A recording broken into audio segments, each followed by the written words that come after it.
تو تم مجھے وہاں جانے کیوں نہیں دیتے؟ تم مجھ سے وہ کمرہ کیوں چھپاتے ہو؟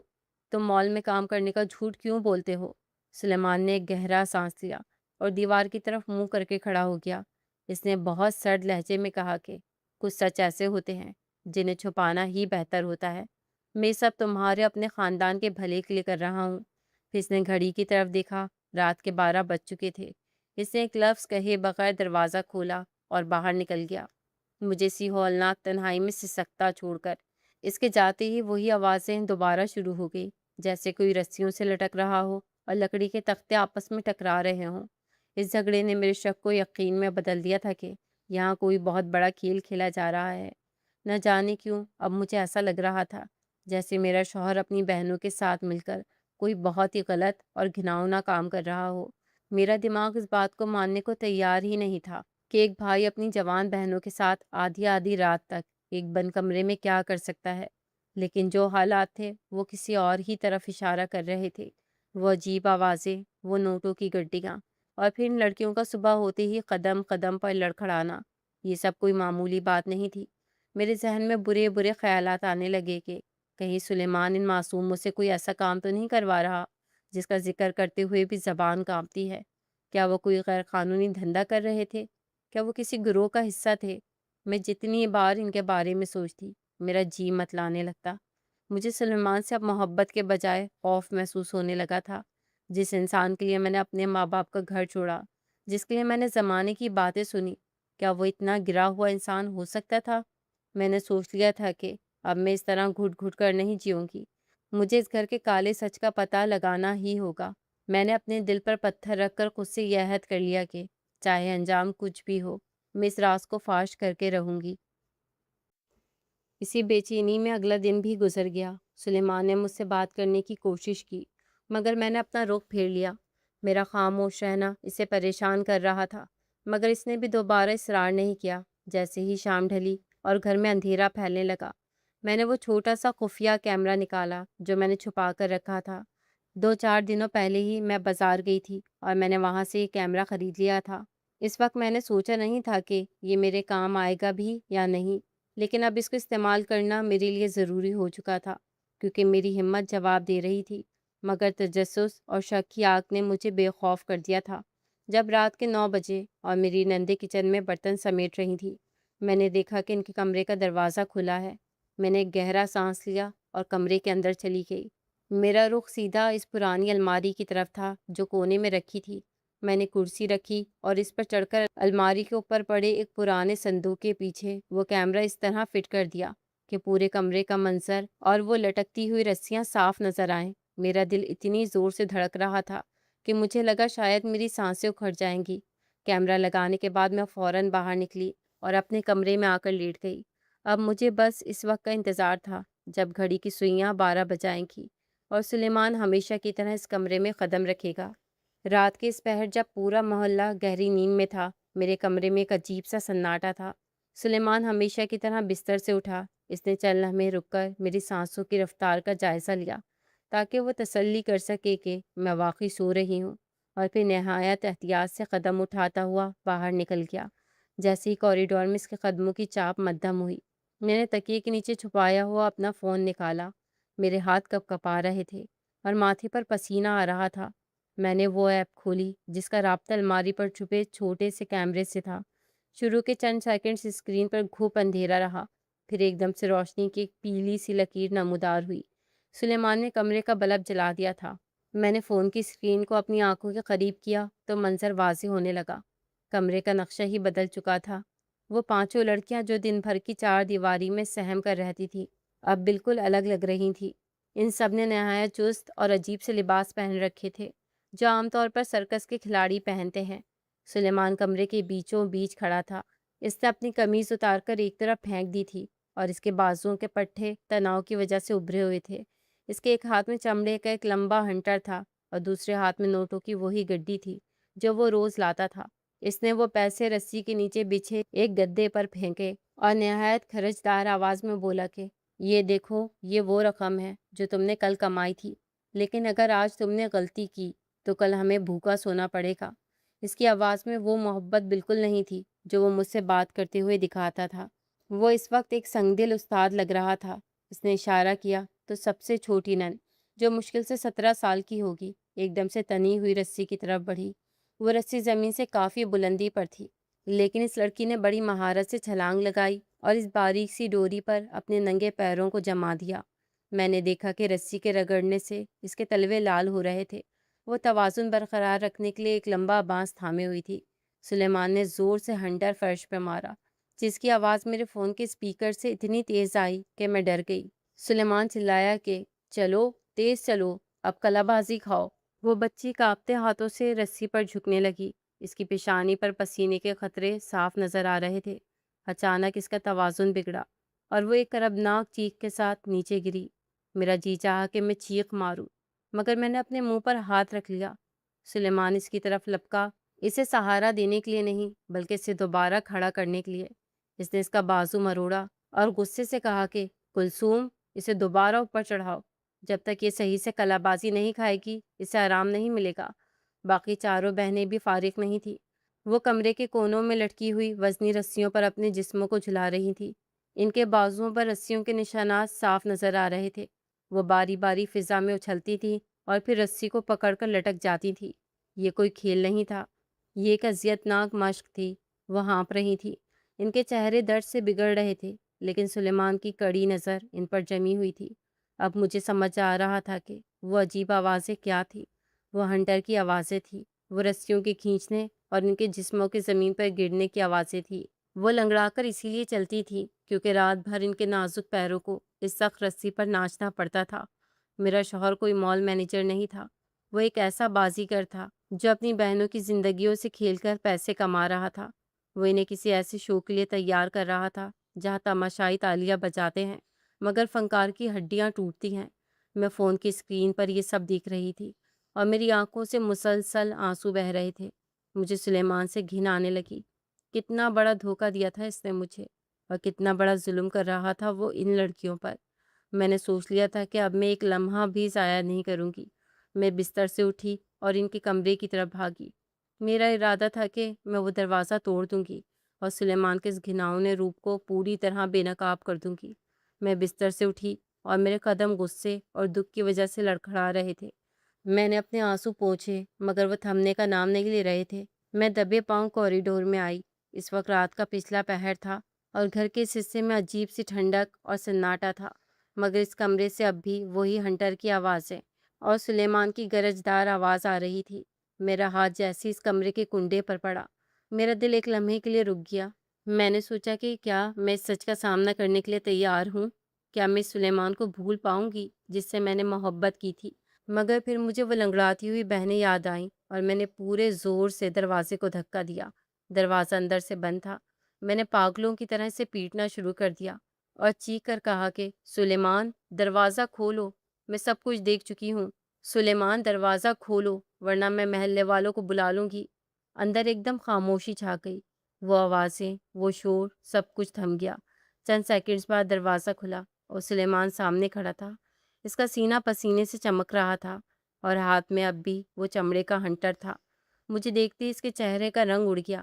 اس نے جلدی سے ہنٹر پیچھے چھپانے کی کوشش کی مگر دیر ہو چکی تھی۔ میں اسے دھکا دے کر اندر داخل ہوئی۔ اندر کا منظر فون کی اسکرین سے کہیں زیادہ ہولناک تھا۔ کلثوم آپا ایک کونے میں بیٹھی اپنی چھوٹی بہن کے پاؤں پر پٹی باندھ رہی تھی جس سے خون رس رہا تھا۔ دوسری تینوں بہنیں رسیوں سے لٹکتے لٹکتے وہیں فرش پر ڈھیر ہو گئی تھیں اور بری طرح ہانپ رہی تھیں۔ کمرے میں پھیلی پسینے اور خون کی بوندیں میرا دم گھونٹنا شروع کر دیا تھا۔ میں نے سلیمان کا گریبان پکڑ لیا اور چلائی کہ تم انسان ہو یا کوئی درندے؟ یہ تمہاری بہنیں ہیں سلیمان، یہ معصوم لڑکیاں ہیں۔ تم انہیں اس طرح تڑپا کر، ان کا خون بہا کر پیسے کماتے ہو؟ کیا یہی تمہاری مال کی نوکری ہے؟ کیا اس لیے تم مجھے اس کمرے سے دور رکھتے تھے؟ بولو سلیمان، کیا اتنا گر گئے ہو کہ اپنی بہنوں کی جان داؤ پر لگا دی؟ سلیمان خاموش کھڑا رہا۔ اس کے سر کے بال بکھرے ہوئے تھے اور وہ نظریں جھکائے میری باتیں سن رہا تھا۔ اس کی خاموشی نے میرے غصے کو مزید بھڑکا دیا۔ میں نے دیوار پر لٹکی ایک رسی کو کھینچا اور اسے نیچے گرا دیا کہ بس بہت ہو گیا، آج کے بعد یہ سب نہیں ہوگا۔ میں ابھی جا رہی ہوں اور سب کو بتا دوں گی کہ تم لوگ کیا کر رہے ہو۔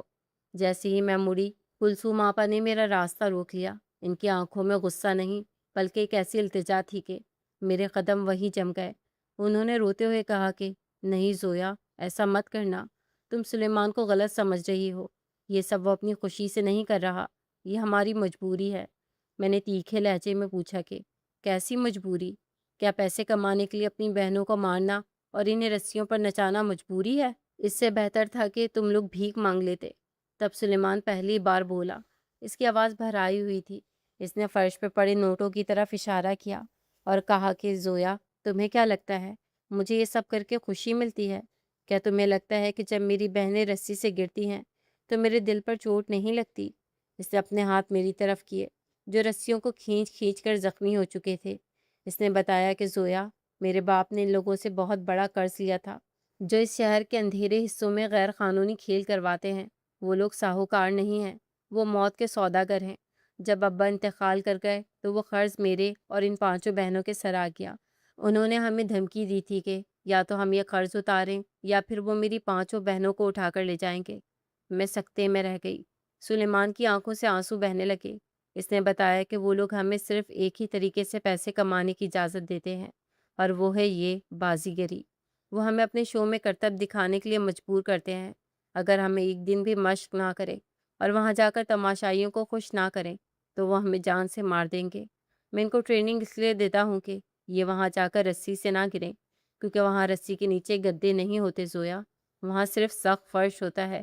اگر وہاں گری تو یہ دوبارہ کبھی نہیں اٹھ سکیں گی۔ میں سن ہو کر رہ گئی۔ سلیمان نے بتایا کہ وہ مال میں کام کرنے کا جھوٹ اس لیے بولتا تھا تاکہ میں اسے حقارت سے نہ دیکھوں، تاکہ مجھے یہ نہ لگے کہ میرا شوہر ایک تماشائی ہے جو اپنی بہنوں کو نچاتا ہے۔ وہ روزانہ صبح جو پیسے لاتا تھا ان میں سے آدھے وہ لوگ لے جاتے تھے اور باقی وہ گھر کے اخراجات اور قرض کی قسط کے لیے رکھتا تھا۔ میں جس انسان کو جلاد سمجھ رہی تھی وہ تو خود ایک ایسی آگ میں جل رہا تھا جس کا کوئی کنارہ نہیں تھا۔ میں نے سلیمان کی بات سنی تو جیسے میرے پیروں تلے سے زمین نکل گئی۔ میرا غصہ آنسوؤں میں بدل چکا تھا۔ میں سلیمان کے قریب گئی اور اس کے زخمی ہاتھوں کو اپنے ہاتھوں میں لے کر پوچھا کہ سلیمان، کتنا قرض تھا تمہارے ابا پر؟ آخر وہ رقم کتنی ہے جس نے تم لوگوں کی زندگی کو جہنم بنا رکھا ہے؟ سلیمان نے ایک لمبی آہ بھری اور دیوار کا سہارا لے کر بیٹھ گیا۔ اس نے بہت دھیمی آواز میں کہا کہ زویا، 25 لاکھ روپے اب بھی باقی ہیں۔ ابا نے کاروبار کے لیے رقم لی تھی مگر سب ڈوب گیا اور وہ لوگ سود پر سود لگاتے گئے۔ ہم پچھلے 2 سال سے یہ موت کا کھیل کھیل رہے ہیں مگر یہ رقم ختم ہونے کا نام ہی نہیں لے رہی۔ میں نے اپنی زندگی میں کبھی اتنی بڑی رقم کا نہیں سوچا تھا۔ میں نے چند لمحے کو سوچا اور پھر فیصلہ کر لیا۔ میں نے سلیمان کی آنکھوں میں آنکھیں ڈال کر کہا کہ سلیمان، بس بہت ہو گیا۔ آج کے بعد میری کوئی بھی نن اس رسی پر نہیں چڑھے گی۔ آج کے بعد تم یہ ہنٹر نہیں اٹھاؤ گے۔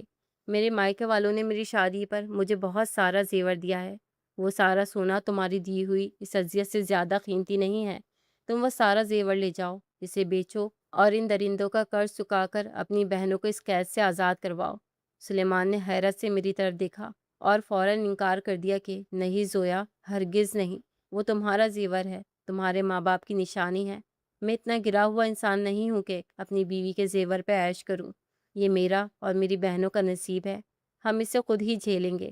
اس کی بہنیں بھی روتے ہوئے منع کرنے لگی کہ نہیں بھابھی، ہم محنت کر لیں گی مگر آپ کا زیور نہیں بکنے دیں گی۔ مگر میں نے تہیہ کر لیا تھا۔ میں نے اصرار کرتے ہوئے کہا کہ سلیمان، اگر تم مجھے اپنی بیوی مانتے ہو اور مجھ سے محبت کرتے ہو تو تمہیں یہ میری بات ماننی ہوگی۔ یہ زیور کس کام کا اگر میرے گھر میں سکون نہ ہو؟ کیا تم چاہتے ہو کہ کل کو تمہاری کوئی بہن اس رسی سے گر کر معذور ہو جائے؟ کیا تم چاہتے ہو کہ میں روز رات کو یہ ماتم دیکھوں؟ میں نے زبردستی سلیمان کو قائل کیا اور اپنے کمرے سے زیور کا وہ بھاری ڈبہ نکال لائی جو میری ماں نے برسوں کی جمع پونجی سے بنایا تھا۔ اگلے دن سلیمان وہ زیور لے کر گیا اور جب شام کو واپس آیا تو اس کے چہرے پر وہ دھکن اور ڈر نہیں تھا جو میں روز دیکھتی تھی۔ اس کی آنکھوں میں سکون کے آنسو تھے۔ اس نے آ کر بتایا کہ زویا، قرض اتر گیا ہے اور وہ لوگ اب کبھی ہمیں تنگ نہیں کریں گے۔ ہم نے مل کر وہ ساری رسیاں کاٹ دی اور وہ لکڑی کے تختے جلا دیے جو اذیت کی علامت تھے۔ اس رات ہم سب پہلی بار سکون سے سوئے تھے۔ سلیمان اب سچ مچ ایک چھوٹی سی نوکری کرنے لگا تھا اور اس کی بہنیں اب لنگڑا کر نہیں چلتی تھیں بلکہ وہ اب ہنستی مسکراتی گھر کے کام کرتی تھی۔ میں نے اپنا زیور تو کھو دیا تھا مگر میں نے ایک ٹوٹا ہوا خاندان بچا لیا تھا۔ سلیمان کی آنکھوں میں اب میرے لیے جو عزت اور محبت تھی، وہ دنیا کے کسی بھی مہنگے زیور سے زیادہ قیمتی تھی۔